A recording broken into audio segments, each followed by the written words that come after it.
జై తెలుగుదేశం, జై తెలుగుదేశం. వేదిక మీద పెద్దలందరికీ పేరు పేరున నా హృదయపూర్వక నమస్కారాలు. అందరి పేర్లు ఎట్టుకో మీకు బాగా తెలుసు, మళ్ళీ చెప్పాల్సిన అవసరం లేదు. రాజకీయ పార్టీలకి కార్యకర్తలు ఉంటారు, కానీ తెలుగుదేశం పార్టీకి కుటుంబ సభ్యులే సొంతం అవుతారు. భారతదేశంలో ఎన్నో ప్రాంతీయ పార్టీలు ఉన్నాయి, కానీ కేవలం ఒక తెలుగుదేశం పార్టీలోనే కార్యకర్తల్ని చూస్తే కుటుంబ సభ్యుల్ని చూసే సంస్కారం మనకుంది. అందుకే ఇప్పుడు కూడా హైదరాబాద్ పార్టీ ఆఫీస్కి వెళ్తే సొంత కుటుంబ సభ్యులు ఇంటికి వచ్చినప్పుడు భోజనాలు ఎట్లా పెడతామో అదే విధంగా ఇప్పుడు కూడా గౌరవ ముఖ్యమంత్రి చంద్రబాబు నాయుడు గారు మనకి హైదరాబాదులో అమరావతి పార్టీ ఆఫీస్లో కూడా భోజనం పెడుతున్నారు. మన జరిగిన మహానాడులో చెప్పా, కార్యకర్తలే మా అధినేత అని, మా అధినేత అని. ఇది కేవలం చెప్పేదాని కాదు, కేవలం ఏదో రాసుకుని వెళ్ళేదాని కాదు. ఇది సామాన్య కార్యకర్త దగ్గర నుంచి జాతీయ పార్టీ అధ్యక్షుల వరకు అందరికి అర్థమవ్వాలని మేము పెడతాం జరిగింది.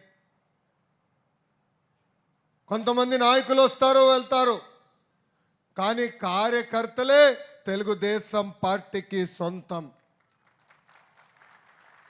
2019 నుంచి 24 మధ్య మనం చూసాం. ఒక అంజిరెడ్డి తాతను చూసాం, ఆయన బీఫామ్ లాక్కోవాలని ఎవరన్నా ప్రయత్నిస్తే తొడగొట్టి మీసాలు తిప్పి రా బిడ్డ రా అని చెప్పినాడు. మంజులమ్మని చూసాం, పల్నాడులో ఏకంగా ఆమె బూత్లో గట్టిగా ఉందని ఆమె పైన దాడి చేస్తే రక్తం కారుతున్నా కూడా బూత్ వదలకుండా చివరి ఓటు పడి మన బాక్స్ని సీల్ చేసే వరకు కదలకుండా నిలబడింది. తోట చంద్రయ్యను కూడా చూసాం, కత్తి తీసుకుని మెడ పైన పెట్టి ఒక్కసారి వాళ్ళ నాయకుడికి పార్టీకి జై జై కొట్టమంటే జై తెలుగుదేశం, జై చంద్రబాబు నాయుడు అని ప్రాణాలు కోల్పోయాడు చంద్రయ్య.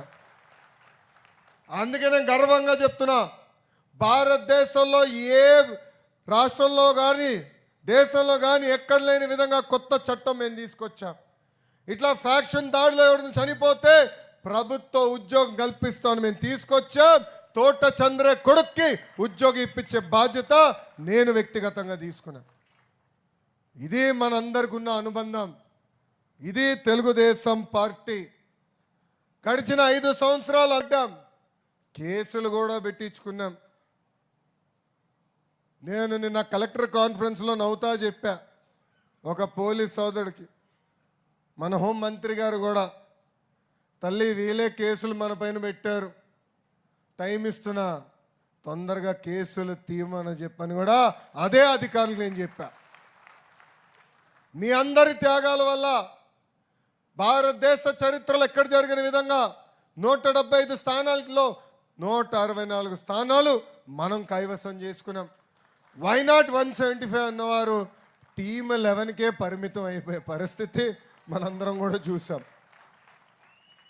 అహంకారం వద్దు, కష్టపడే మనస్తత్వం మనకు కావాలి. ఎన్ని ఆర్థిక ఇబ్బందులున్నాయో నాకు తెలుసు. సకాలంగా జీతాలు చెల్లించడానికి ఇబ్బంది పడుతున్నాం, కానీ చాలని పెన్షన్ని మనం పెంచాం. ఈరోజు గర్వంగా మనందరం చెప్పుకోవాలి, భారతదేశంలో ఏ రాష్ట్రంలో ఇవ్వని విధంగా మనం పెన్షన్ ఇస్తున్నాం.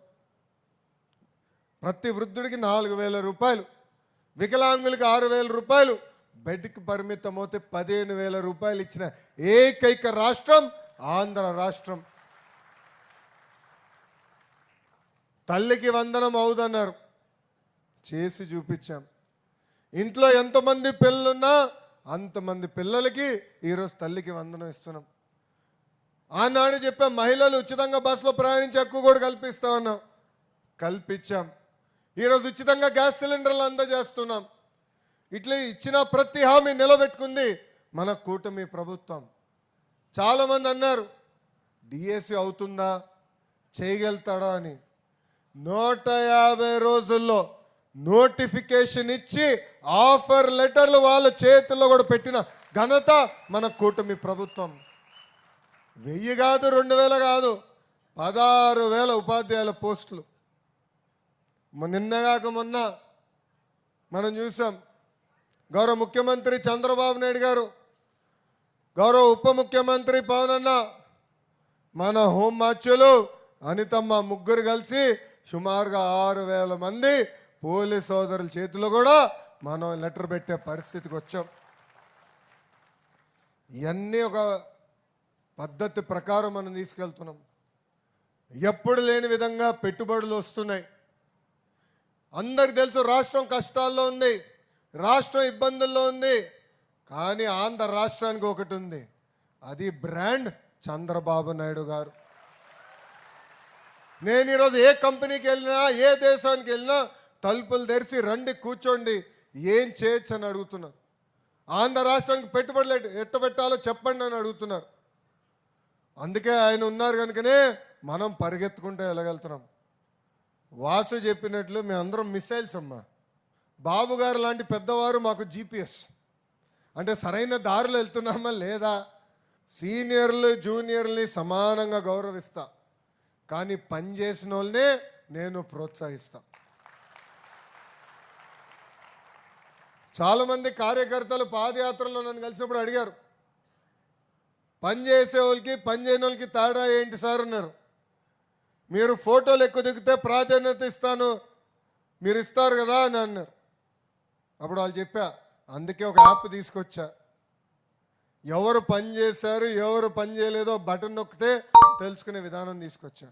ఓటీపీ ఏంటి తలుపుతుంది చెల్లమ్మ వెనకాల. కరెక్టే సార్, ఇవన్నీ ఎందుకు పెట్టినారు.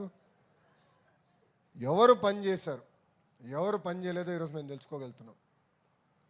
ఉత్తమ కార్యకర్తలుగా గుర్తించాం. కొంతమందికి 3 అవార్డులు వచ్చిన వారు ఉన్నారు.